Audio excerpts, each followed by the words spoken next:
हाँ, नमस्कार दोस्तों। मेरा नाम रमेश प्रसाद स्निग्ध है और मैं एक चाइल्ड साइकोलॉजी और पेडागोजी पर एक वीडियो आपके सामने पेश करने जा रहा हूँ। आज मैं जो सी टेट और डीएसएसबी के एग्ज़ाम में और अन्य टेट के एग्ज़ाम में महत्वपूर्ण शिक्षण विधि और उनके जनक कौन हैं उनके बारे में बताने जा रहा हूँ। और ये आप 100% इसकी गारंटी होती है कि इसमें से कोई न कोई मेथड्स आपसे ज़रूर एग्ज़ाम में पूछे जाते हैं। तो कुछ टीचिंग मेथड्स हैं, उनके जन्मदाता जिसको किसने शुरू किया इसके बारे में हम आपको बताएंगे। तो शुरू करते हैं some important teaching methods. Some important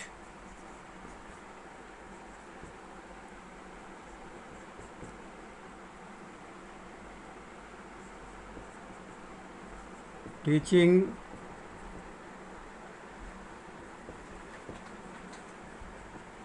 methods and their founder। ये वीडियो में जिस पर अभी तक जितने भी सी टेट के एग्ज़ाम हुए हैं या डीएसएसबी का एग्ज़ाम हुआ है, सभी एग्ज़ाम में ज़रूर इस पर आधारित क्वेश्चन रहा है। तो याद करना है, बार बार आपको पढ़ना है और इनके मेथड्स को इसमें से ज़रूर 100%। अगर एक क्वेश्चन भी टकरा गया, दो क्वेश्चन भी टकरा गया तो आपका रैंक हज़ारों आगे हो सकता है। तो हम शुरू करने जा रहे हैं कि महत्वपूर्ण जो शिक्षण विधि है और उसके जन्मदाता। महत्वपूर्ण शिक्षण विधि एवं उनके जन्मदाता कहे या जिन्होंने खोज किया। खोज क्या करना, आविष्कार करना एक तरह से होगा। खोज तो पहले नहीं था, ऐसा नहीं है। जन्मदाता कौन कौन रहे हैं, सबसे नंबर 1 में आता है आपका आगमन विधि। जानते होंगे आगमन विधि के बारे में। आगमन विधि जिसको इंग्लिश में कहा जाता है इंडक्टिव मेथड। इंडक्टिव मेथड, इसके जन्मदाता थे अरस्तु, जो बहुत बड़े दार्शनिक भी रहे हैं। नाम आप लोग सुने होंगे, यूनान के थे, एरिस्टोटल। दूसरा नंबर में आता है निगमन विधि। निगमन विधि को कहा जाता है डिडक्टिव मेथड।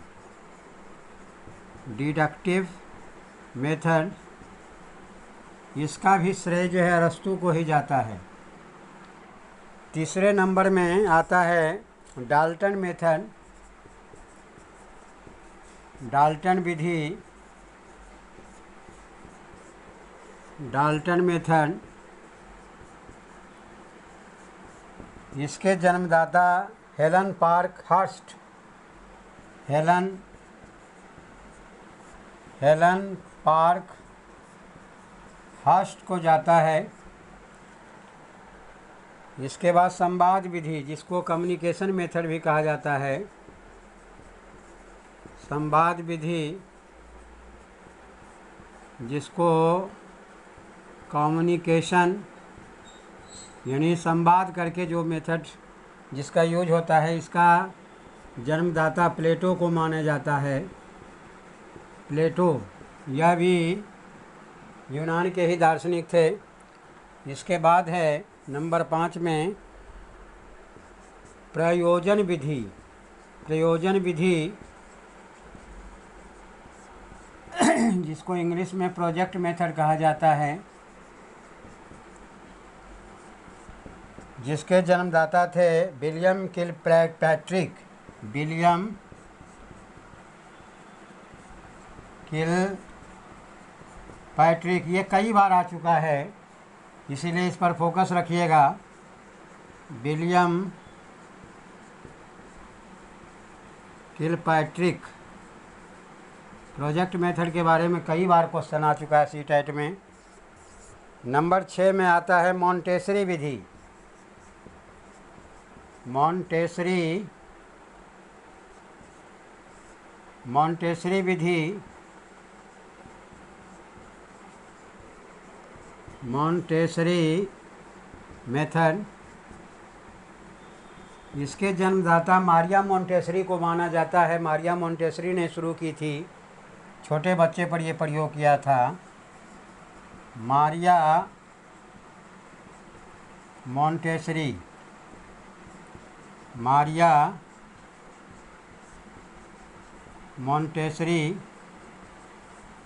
जो पहले एक नर्स थी, बाद में ये नर्स की नौकरी छोड़ करके छोटे बच्चे पर काम करने लगी और इन्होंने एक मेथड दिया जो मारिया मॉन्टेसरी मेथड के नाम से जाना जाता है। किंडरगार्टन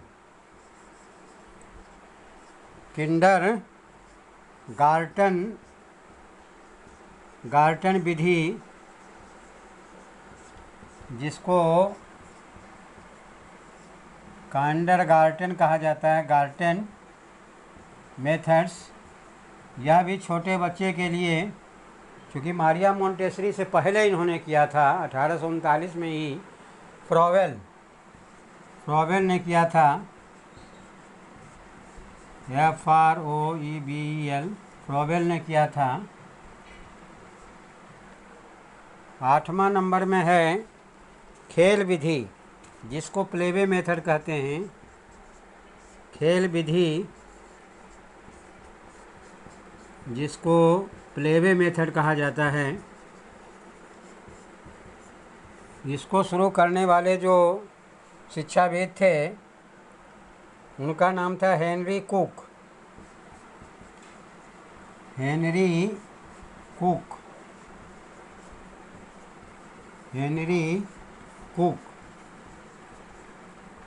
इसके बाद 9 नंबर में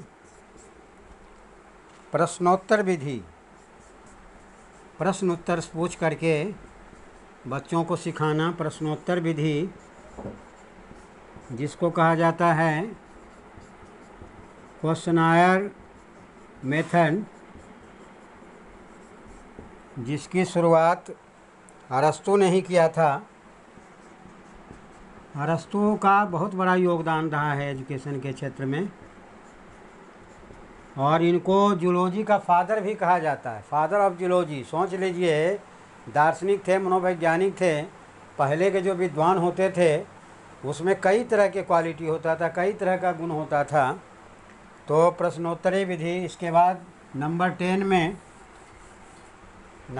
में है खोज विधि। यह भी बहुत इम्पोर्टेंट है, क्योंकि कई बार पूछा गया है ये। ह्यूरिस्टिक मेथड, खोज विधि में स्टूडेंट का बड़ा अहम रोल होता है। स्टूडेंट स्वयं नए तरीके, टेक्निक ढूंढते हैं और उसका इस्तेमाल करते हैं।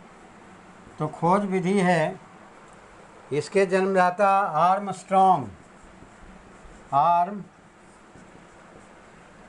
आर्मस्ट्रॉन्ग ने किया था। इसके बाद है नंबर 11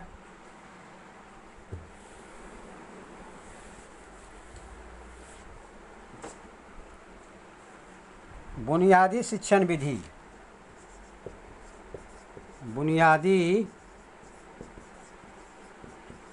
विधि, जिसको बेसिक टीचिंग मेथड कहा जाता है। इसके जन्मदाता महात्मा गांधी को माना जाता है, क्योंकि महात्मा गांधी बेसिक एजुकेशन पर बहुत जोर दिए थे। इनका कहना था कि छोटे बच्चे को एजुकेशन इस तरह से प्रोवाइड कराया जाए कि एजुकेशन विथ एम्प्लॉयमेंट के साथ एजुकेशन प्रोवाइड किया जाए। तो इसीलिए इनका श्रेय जो है, बुनियादी शिक्षा का मतलब बेसिक एजुकेशन होता है, तो बेसिक टीचिंग मेथड्स का जन्मदाता महात्मा गांधी को माना जाता है। नंबर 12 में प्रश्नावली विधि, जिसको क्वेश्चनायर मेथड, एक प्रश्नोत्तरी था और ये प्रश्नावली, दोनों में अंतर है, आप कंफ्यूज नहीं होंगे। प्रश्नावली विधि जिसको क्वेश्चनायर मेथड कहा जाता है, वह क्वेश्चन आंसर विधि था। उसमें मैंने बताया था, तो वह क्वेश्चन आंसर विधि आप नोट कर लेंगे। प्रश्नावली विधि जो है वुडवर्थ ने किया था। इनका भी एजुकेशन में बहुत बड़ा योगदान रहा है। वुडवर्थ ने शिक्षा मनोविज्ञान में बहुत काम किया था और उन्होंने कई शिक्षा के संप्रदाय कंसेप्ट को भी वो उस पर काम किए थे। इस पर क्वेश्चन नंबर ये 13 नंबर है, विनेटिका विधि। विनेटिका विधि जिसको BINETICA मेथड कहा जाता है, और इसके जन्मदाता कार्लटन थे। कार्लटन। इसके बाद है मस्तिष्क विधि, दिमाग पढ़ने वाला, दिमाग को कैसे पढ़ा जाए। मस्तिष्क विधि जिसको ब्रेन मेथड भी कहा जाता है,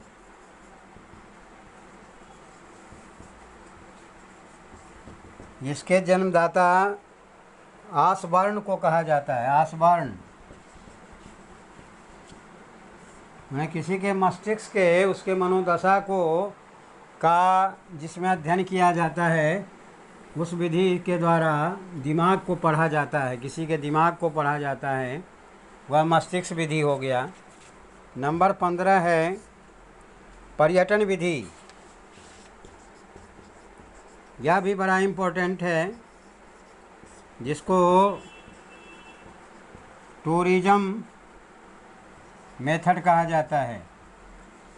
देखे होंगे एजुकेशन में इसका बड़ा इम्पोर्टेंट रोल है पर्यटन विधि का, क्योंकि बच्चों को एक जगह से दूसरे जगह ले जाते हैं और जो चीज़ें वो देख करके सीखता है वह क्लासरूम में नहीं सीख सकता है। क्लासरूम में सीखी हुई बातें वह भूल भी सकता है, लेकिन जिस चीज़ को देख लिया है उसको भूलना बड़ा मुश्किल होता है, क्योंकि एंजॉय के साथ लर्निंग होता है। तो वह टूरिज्म मेथड है। इसके जन्मदाता जो हैं पेस्टालोजी को माना जाता है। पेस्टालोजी को माना जाता है। इनका बहुत बड़ा योगदान रहा है एजुकेशन में। पेस्टालोजी को माना जाता है, और पेस्टालोजी ने कहा था, इन्होंने 3H का कंसेप्ट दिया था। 3H होता है हेड, हार्ट एंड हैंड, यानी बच्चों के दिमाग में। इसीलिए इन्होंने टूरिज्म विधि का खोज किया कि बच्चों के दिमाग में कुछ बातें ऐसे डाल दो जो उसमें दिमाग में अगर जगह बना लेगा तो हार्ट में अपने आप जगह बन जाएगा और हाथ से लिख सकता है। जैसे बच्चों को घुमाने के लिए आप लाल किला ले गए, या आप जामा मस्जिद ले गए, या आप ताजमहल दिखाने के ले गए, या रामेश्वरम लेकर के गए, या तारामंडल लेकर के गए, तो जो चीज़ें वो देखेगा उसका एक्सप्लेनेशन, अगर भाषा का ज्ञान उसको है तो अच्छी तरह से वो लिख भी सकता है, और भाषा का ज्ञान नहीं है तो सुन करके देख करके बोल सकता है कि आज मैंने ये, या मान लो बॉटनिकल गार्डन ले गए। बॉटनिकल गार्डन में जितने तरह के एनिमल हैं उसमें अधिकतर एनिमल के बारे में वह जानकारी उसको हासिल हो जाएगा और वह परमानेंट हो जाएगा। तो पेस्टालोजी का बड़ा योगदान रहा, ये भी बड़ा इम्पोर्टेंट है। 16 नंबर है वैज्ञानिक विधि। वैज्ञानिक विधि जिसको साइंटिफिक मेथड कहा जाता है। साइंटिफिक मेथड, देखिए वैज्ञानिक विधि जो है बहुत ही लोकप्रिय विधि है। आज के वर्तमान समय में साइंटिफिक मेथड से बहुत नई इनोवेशन हुआ है एजुकेशन के क्षेत्र में, चाहे प्राइमरी लेवल हो, सेकेंडरी लेवल हो, या हायर सेकेंडरी लेवल हो, या कॉलेज लेवल हो, या टेक्निकल एजुकेशन में साइंटिफिक मेथड का प्रयोग बहुत ज़्यादा होने लगा है। और इसके जो जन्मदाता थे गुडबार एंड अस्केटस, गुडबार एंड अस्केट्स, गुडबार एवं अस्केट्स। इसके बाद 17 नंबर है मूल्यांकन विधि। यह भी बहुत इम्पोर्टेंट है। मूल्यांकन विधि जिसको इंग्लिश में कहा जाता है इवेल्युएशन मेथड। Evaluation method. बच्चा पढ़ रहा है, क्लास में पढ़ता है, क्या सीखता है, कितना सीखा है, यह जानकारी के लिए एग्ज़ाम लिया जाता है और एग्ज़ाम के माध्यम से इवेल्युएशन होता है। चाहे वह एग्ज़ाम रिटन हो, ओरल हो, दोनों तरह के एग्ज़ाम से। छोटे बच्चे में ऐसा कहा जाता है कि जो प्राइमरी लेवल है उसमें ओरल टेस्ट ज़्यादा, ओरल पर जोर दिया जाए, जिसको फॉर्मेटिव असेसमेंट कहा जाता है, और बड़े बच्चे पर समेटिव असेसमेंट लिया जाए, ताकि वह मूल्यांकन विधि के माध्यम से बच्चे के लेवल के बारे में जानकारी हो। इसके जन्मदाता जे.एम. राइस को कहा जाता है। J.M.. Rice, J.M.. Rice, rice को माना जाता है जे.एम. राइस। इसके बाद है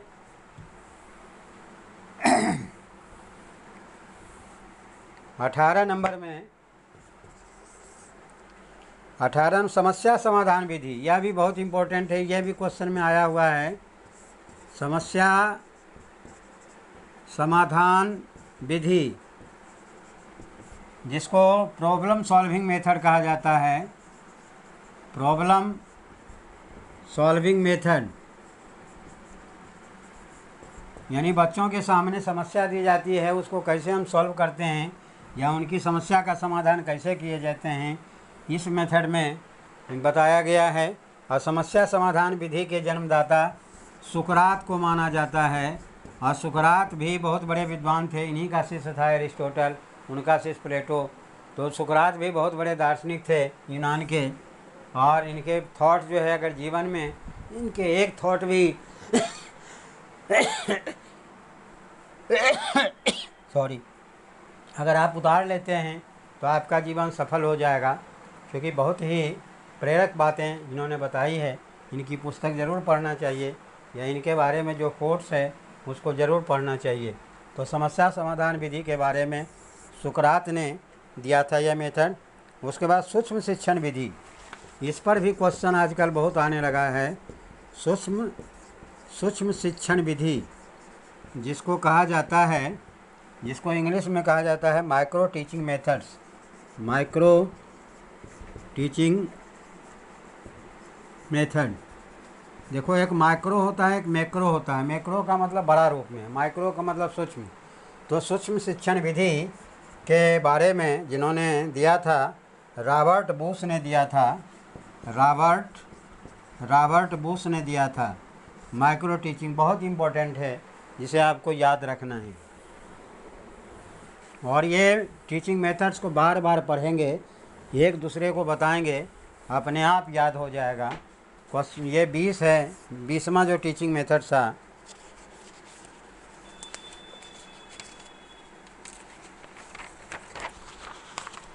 यह है ड्रेकाली विधि। ड्रेकाली विधि, यह विधि का प्रयोग जो है ड्रेकाली खुद किए थे, अपने नाम पर इन्होंने दिया। ड्रेकाली मेथड्स, जिन्होंने यह मेथड दिया था, ड्रेकाली विधि। इसके बाद नंबर 21 में आता है ब्रेल लिपि विधि। यह भी बहुत इम्पोर्टेंट है। ब्रेल लिपि विधि जिसको लुई ब्रेल ने दिया। लुई ब्रेल स्वयं अंधे थे, और उन्होंने जो समस्या जो सामने आया तो उसको कैसे सॉल्व किया जाए, उसके लिए एक लिपि ही बना दिया। आज बहुत फेमस है। आज कोई भी अंधा व्यक्ति ऐसा नहीं होगा जो पढ़ नहीं सकता है, सब कुछ पढ़ सकता है। उनके लिए अलग से लिपि बन गया है। वो सुई होता है, स्केल होता है, उसमें छिद्र होता है, 6 छिद्र में ही कमाल होता है उसमें। तो ये ब्रेल लिपि मेथड लुई ब्रेल ने दिया था। Braille script method Louis Braille France के थे, लुई ब्रेल ने दिया था। लुइस ब्रेल, इनका नाम पूरा नाम है लुइस ब्रेल, जिन्होंने इस मेथड को दिया था। इस पर क्वेश्चन भी कई बार आया हुआ है। उसके बाद है प्रक्रिया विधि, जिसको प्रोसेस मेथड कहा जाता है। प्रक्रिया विधि, जिसको प्रोसेस मेथड कहा जाता है। प्रोसेस मेथड, यह जो विधि है, यानी अगर बच्चे को एजुकेशन प्रोवाइड करना है तो किस प्रोसेस से कैसे करना है, क्यों करना है, कब करना है, कितना करना है, ये सारी जानकारी इस मेथड में दी गई है। यह कॉमेनियस, ये बहुत बड़े विद्वान आदमी थे कॉमेनियस ने ये मेथड दिया है। एजुकेशनिस्ट थे, शिक्षाविद थे, और यह भी कई बार पूछा गया है ये क्वेश्चन। 23 में है रेखीय अभिकर्मित अनुदेशन विधि। रेखीय अनुक्रमित अनुदेशन विधि, जिसको इंग्लिश में कहा जाता है linear agent direction method. Linear agent direction method. इसके जो जन्मदाता थे ये B.F. स्किनर, इनका नाम भी आप लोग सुने होंगे। इन्होंने एजुकेशन के क्षेत्र में चाइल्ड साइकोलॉजी और पेडागोजी में बहुत काम किए हैं, B.F. स्किनर। उसके बाद है बाह्य अनुदेशन विधि। बाह्य अनुदेशन विधि, जिसको इंग्लिश में कहा जाता है एक्सटर्नल डायरेक्शन मेथड। इस विधि के जन्मदाता थे, इसके भी B.F. स्किनर ही थे। B.F. स्किनर बहुत ही फेमस रहे हैं। B.F. स्किनर, इनका एजुकेशन में, शिक्षा के क्षेत्र में बहुत बड़ा योगदान रहा है। देखो, रेखीय अनुक्रमित अनुदेशन विधि इन्होंने ही दिया, और बाह्य अनुदेशन विधि भी इन्होंने दिया। एजुकेशन के क्षेत्र में इनका बहुत बड़ा योगदान रहा है। 25 नंबर में है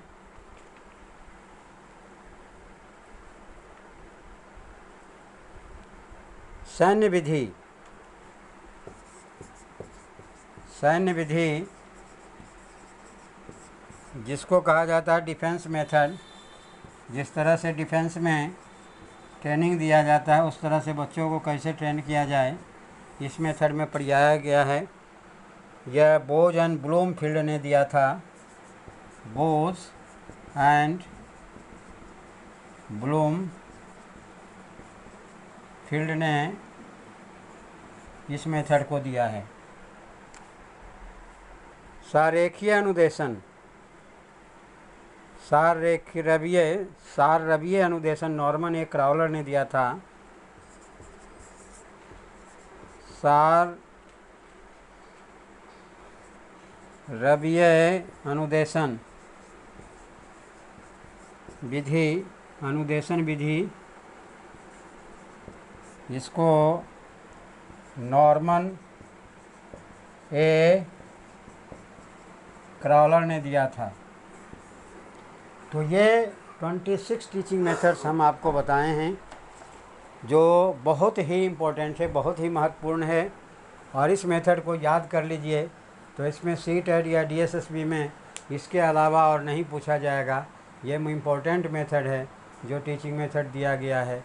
अगर ये वीडियो आपको पसंद आए तो इसे लाइक करना ना भूलें, और अगर आप नए हैं तो ज़रूर सब्सक्राइब करेंगे। नेक्स्ट वीडियो के साथ फिर मिलेंगे। Thank you for watching this video.